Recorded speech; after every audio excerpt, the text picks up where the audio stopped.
I'm here today with authors of a new book titled Learning Our Names, Asian American Christians on Identity, Relationships, and Vocation from IVP. Sabrina S. Chan, a daughter of immigrants from Hong Kong, is National Director of Asian American Ministries for InterVarsity Christian Fellowship USA. She's an ordained minister and earned a master's degree in theology from Fuller Theological Seminary. Thao, who is Hmong American, is an InterVarsity campus staff member in Wisconsin and previously served as the director of InterVarsity's Hmong Christian Collegiate Conference. Other authors of the book include Linson Daniel and E. David De Leon. You can learn more about the book and their authors at ivpress.com.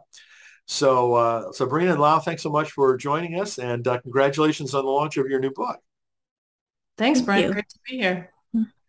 So maybe to get started, each of you can tell us a little bit about yourselves that I didn't say. Sabrina, you want to go first? Sure. Yeah. Maybe something to share would be that I grew up and have lived all over the country. So I grew up in Virginia, in Richmond, Virginia, went to Texas, Houston, and Austin, where I was in school and then was an engineer, and then came on staff with InterVarsity down there. And then after about 15 years in Texas, went to the Bay Area of California, was there for 9 years, where it's where I met my husband and we had kids. We moved back to the East Coast a few years back in North Carolina, and just recently moved back to Richmond. So kind of been all over the place. And life as an Asian American, as a Chinese American woman, is experienced differently depending on the geography of where you live and proximity to other Asian Americans and other communities. So that's been that's been a part of my journey. Yes, yes, I can totally imagine that. And as you said, you've lived in quite a few different places, so that gives you a different perspective a lot of people don't have. Mm. La, Yeah. how about you? Yeah. I'm La, and I am I think in contrast to Sabrina, I've lived in Wisconsin my whole life. But I lived in different parts of Wisconsin. And so I am Hmong American, and Wisconsin has a pretty good sized Hmong American population. And I think living in Wisconsin, I've grown to take pride in being an Asian American person living in the Midwest. And similar to what Sabrina was saying, your experience as an Asian American really also depends on where you live as well. And um, so in Wisconsin, the Asian American population is not very diverse. More so in like Milwaukee, Mass, in the bigger areas, but everywhere else, it's Southeast Asians, Hmong Americans, and so that's what I grew up with, and that's sort of my experience growing up in Wisconsin. But I do enjoy living here as much as I know people feel like there's nothing in Wisconsin. But I enjoy it. Like I said, like I've taken pride in living in the Midwest, and I like that I'm able to, yeah, bring like a certain perspective to the Asian American experience that we don't often get to hear about. So, so yeah, that's who I am. I grew up here, went to school at UW-Madison, studied biology, and started working with InterVarsity Christian Fellowship like 10 years ago, serving on different campuses throughout Wisconsin. So, yeah. Very cool. So let's get to the new book. As I mentioned, the title is Learning Our Names, Asian American Christians on Identity, Relationships, and Vocation. How did that book come about? Yeah, I mean, I took the national director role here. I'm sorry. Sorry. About 5 years ago. And one of the first things that I was thinking about was how much a previous book by Asian American InterVarsity staff authors had impacted me, and how a book just has a little bit more reach, well, a lot more reach than individual conversations with staff or with student leaders. And felt like, oh, it's been, that book came out when I was in college, and it's been a while. Asian America has changed. There's probably new things to say. And wanted to gather a team to work on that. So and I really wanted to also represent the diversity of Asian America, that we are a number of different communities from a number of different geographies. And so invited La, David and Linson to join and come to a gathering in Chicago where we met with the our IVP editor, Al Shee, and started like thinking about what would a proposal entail, like what kinds of things would we want to write about. And that was November 2018. We got a proposal in and got approved, started writing, and then pandemic hit and, just a lot of challenges. But through it all, it felt like our communities and our staff community, especially a lot of staff, helped us with like giving feedback and all these different things. So yeah, it became a way to try and help. And Law probably has more to add for this, but like I was thinking about it as a way to help Asian American Christians, especially young Asian American Christians, discern what does it mean to follow Jesus as who I am, and to share stories of discernment of what does it mean to follow Jesus as an Asian American in this generation, in these times. So we're not trying to necessarily prescribe as much as describe, and offer examples, offer stories, and start conversations for people. That Christians throughout the centuries have had to try and discern what does it mean to follow Jesus in my stage in my life and as who I am. And so, trying to name some of those things. La, how about what's your perspective on how the book came about? I was going to say that was great, Sabrina. I don't know if I have anything else to add.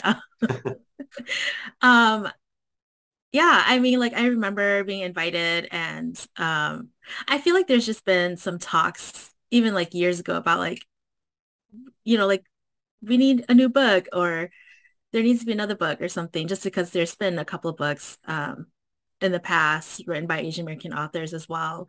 And so, so I got the invitation from Sabrina and accepted it. And yeah, just as Sabrina said, like we met in Chicago and brainstormed, share stories with each other. And once our proposal got approved, we started writing. And I feel like those years feel like a blur to me just because so much has happened.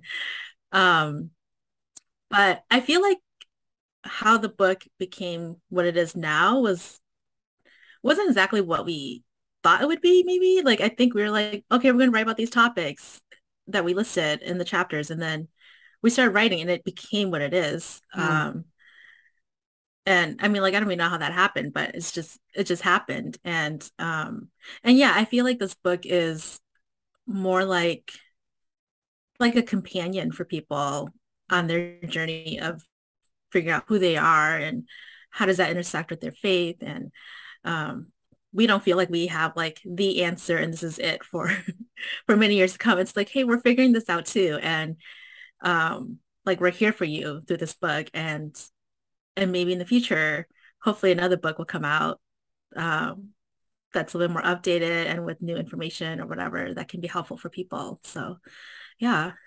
Yeah.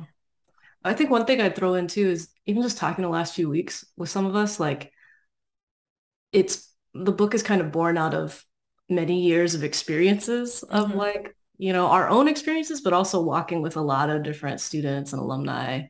But even just the other day, La, you were saying that like one of the stories in the book you started writing like 10 years ago, right? And like, so, and even like, I know Linson had a blog before too, and David's done a bunch of writing too. I just was like, I've been struck by like how long, I know this about authors that like a lot of them have been writing for a long time before it ever sees the light of publishing, and so just, I want to throw that out there because I'm like, oh yeah, it was neat to hear, La, that you had been writing about this story, reflecting on that story for a long time. So yeah, and I think there was something about writing during COVID, like remembering the past, like our stories in light of what's happening to us currently, like with COVID and the anti-Asian racism and all that stuff. So yeah, I felt like there was a lot of growing in all of us and like figuring out our voice in the midst of all of this as we were writing as well. And I think that helped form the book to be what it is today. Yeah. That's good. Sabrina, you mentioned that, you were trying to, include people from different regional ethnic backgrounds within Asia.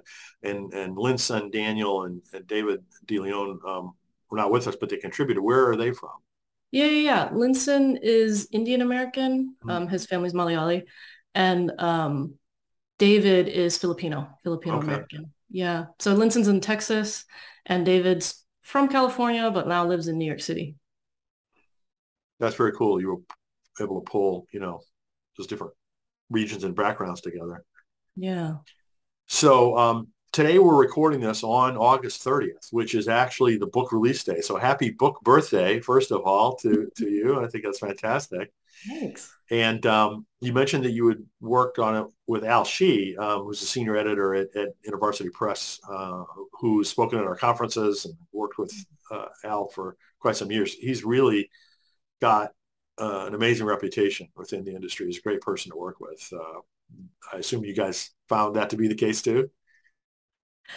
Yeah. I mean, he's the only editor I've ever worked with, but yeah, Al was great. I think for me, just had lots of helpful insights and very encouraging, I think, through the process. And I trusted him a lot, also because I've had friends who've written books and he was their editor. So that, I mean, I trust him as a friend too. I've known Al for a long time, but never worked with him like as an author. And so just hearing from friends and also just as he worked with us, I was like, oh yeah, this is really helpful. Mm. And so, Um, go ahead, La. oh yeah, I was just gonna add, I think Al was probably the most positive one out of all of us when it came to writing the book. Because I think as we kept delaying deadlines and missing deadlines and I don't think I mean, according to Al, he was never concerned about us, even though we were all concerned about whether we were gonna ever finish this book. So that was definitely like good that we had that in Al because there were times where it was just, it was hard to write and we were all really discouraged, but Mhm. I was super positive about everything. Well, he's gone through that shepherding process with lots of other authors. I'm sure many times apprehensive or Yep. skeptical and, having doubts. So I can imagine being quite good at supporting that. So who would you say the book is most intended for?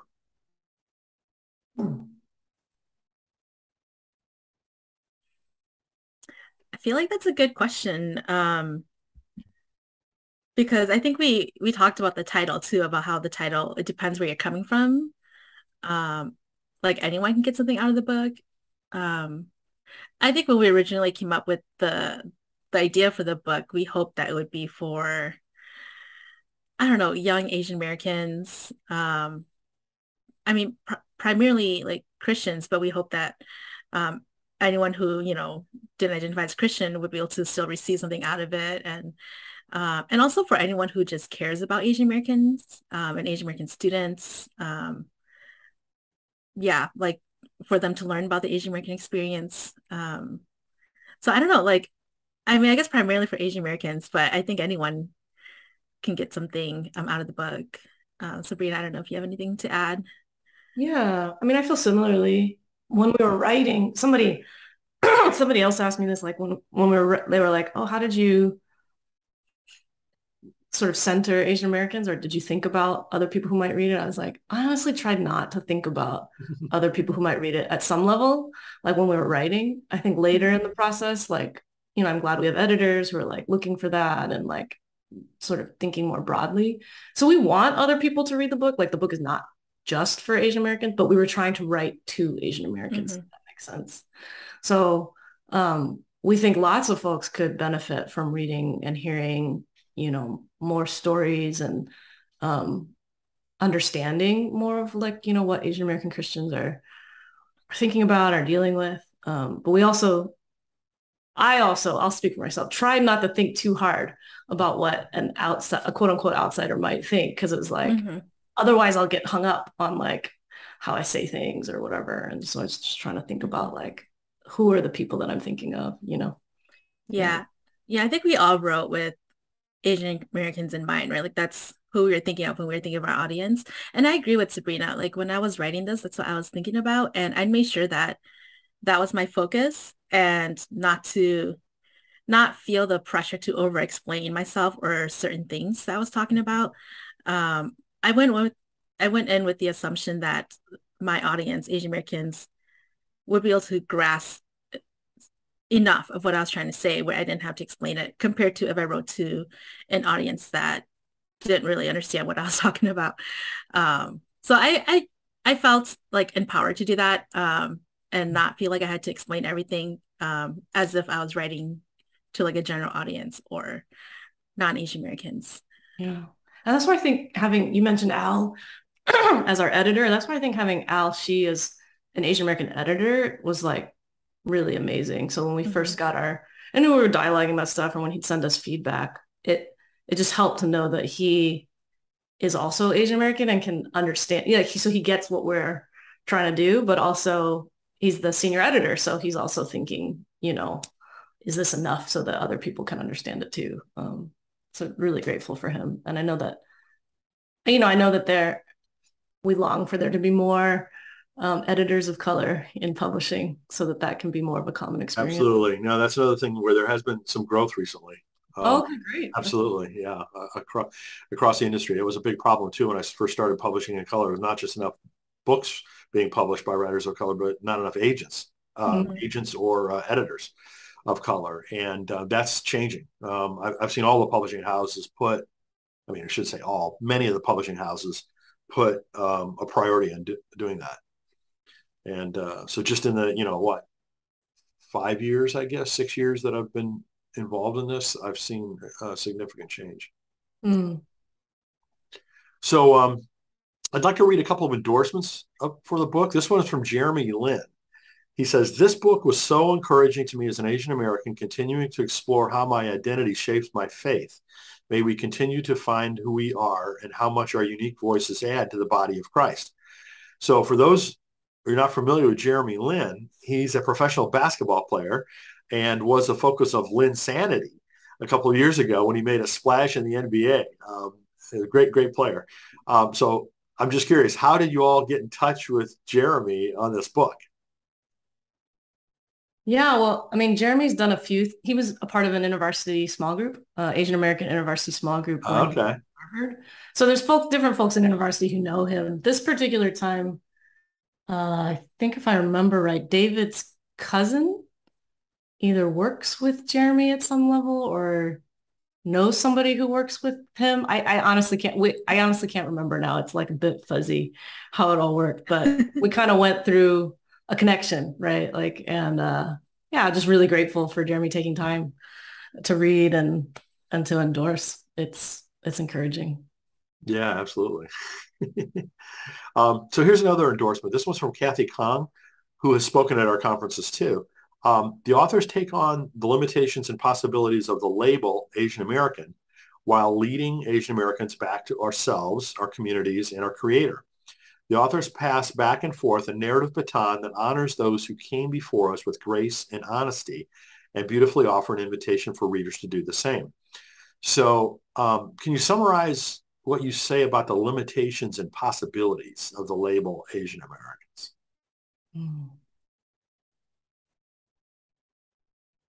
Do you want to try, Law? Oh man, now I have like so many thoughts. Yeah, it's hard for us to define what Asian American is, because there are just so many experiences, right? Like we mentioned earlier, just your experience is different based on where you live in the US, based on your family story and your family's journey to the US. And so, yeah, Asian American was always one of those things that was complicated to define. And then how much do we feel like we identify with that because we couldn't define it. So it was, I feel like there's always been like, for many people, a journey of figuring out like, what is Asian American? How do I identify with that? What does this mean for me? And I feel like that's different for everyone. So I think there's some ways where like we might feel limited in that, but I think there's just so much potential for Asian Americans to gather as Asian Americans and really, I don't know, like speak up for ourselves and make change that can benefit us. So I don't know, Sabrina, you can add to that, but that's trying to like put all my thoughts together into a more succinct answer. Yeah, no, I think that's I love what you said, La. Like there is there's like challenges with any kind of label, I guess. But I Mhm. mean, particularly with Asian American, with the number of ethnicities and generations and, as La said, migration story, like refugee, immigrant, transracial adoptees, mixed folks. There's like a lot of different stories. And so to try and then the way that maybe predominant US culture tries to um, view Asian Americans as one thing, or as like, as a stereotype, as a perpetual foreigner, or as a model minority. Um, it can be challenging to feel like, oh, this label is very there's a lot there. But there's also, I think, yeah, as La said, the opportunity to speak. And I think I say in the book somewhere, like, we don't just have one voice, we have a chorus. So Mhm. it's going to sound, not uh not uniform, but I hope that like it brings like um that there are some commonalities and ways that we've learned within the Asian American community, but also wanting to speak to broader society, like gifts that we feel like are coming from the Asian American churches and communities, that I think just, add to the church at large. So as you know, I produce a conference called Publishing in Color that's intended to increase the number of books published by writers of color. So what advice do you all have for new writers of color who have not yet gotten published? It's a great question. I think well, one thing I would say is like find some friends you want to write with. Because I can't really imagine having gone about this myself, you know. Um, maybe we had extra challenges because of, COVID lockdowns and pandemic and little kids online schooling and all that stuff. But even without all that, I think writing can be really lonely.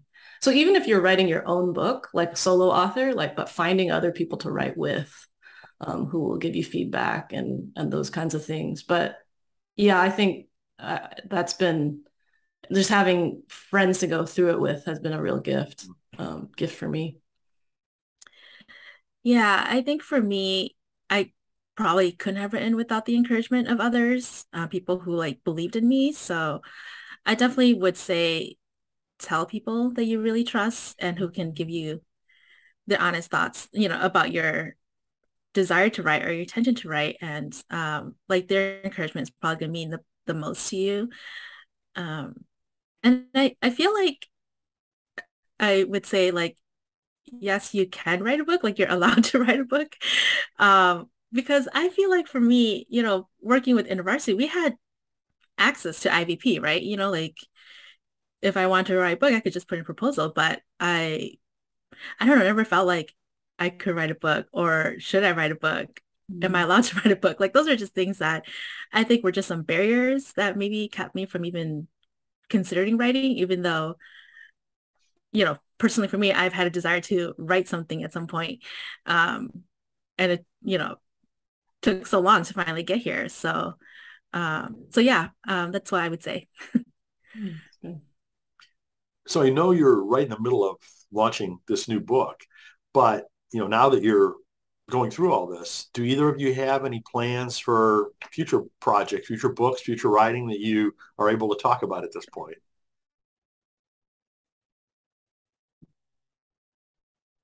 Um, I don't, but I'm very open to future projects. It was really helpful to go through it once to know what it was like. So I feel like I've learned from that experience. I don't have any like, ideas right now for future projects, but I feel like I do look for those things though. Like I'm really open to a future project and I'm always open to like, oh, what are some ideas and exploring that a little bit more to see if there is something there. But I'm not in a hurry right now because I feel like, yeah, we're still in the midst of learning our names. But yeah. Yeah. No, yeah, that's a great question, Brian. I'm in the process of thinking about it. So I think when folks have asked me about it, I'm like, yeah, there was actually there's actually probably so much more I'd want to say about the chapters I did write in this book, but we're, limited by page count and, other things. But like, it's like, but I think like La, I'm not in a hurry. I think there's other things I want to read and like study more. So I'm actually thinking about what topic do I want to invest my energy into more in this next season, that I just want to learn more and learn at a deeper level, to perhaps be able to expand on some of the topics that I wrote about for this book. Because, like we said, this is a book that we wanted to like start conversations, and any one of those chapters you could write a whole book about, I think, and so I don't know. Yeah, we'll see what happens. But the process has been a good one. And there were definitely times I would be laughing if you told me that at the end of the process, I might be considering working on more.